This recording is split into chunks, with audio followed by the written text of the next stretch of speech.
بسم اللہ الرحمن الرحیم۔ جس کپڑے پر کسی جاندار کی تصویر ہو تو وہ کپڑا پہن کر نماز پڑھنا کیسا ہے؟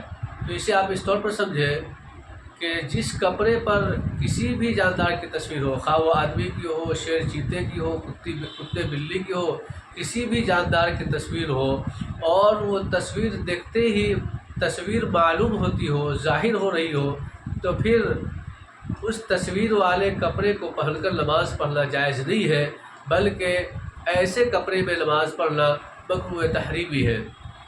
البتہ اگر وہ تصویر بالکل چھوٹی ہو اور معمولی تصویر ہو، دیکھنے میں معلوم تصویر نہ ہوتی ہو، یا اسی طریقے سے اس تصویر کا سر ہٹا دیا گیا ہو، یا اس تصویر والے کپڑے کے اوپر کوئی دوسرا کپڑا پہن لیا گیا ہو، تو پھر بغیر کسی کراہت کے نماز ہو جائے گی۔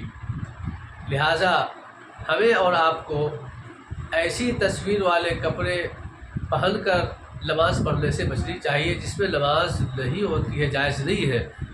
اللہ تعالیٰ عمل کی توفیق عطا فرمائے۔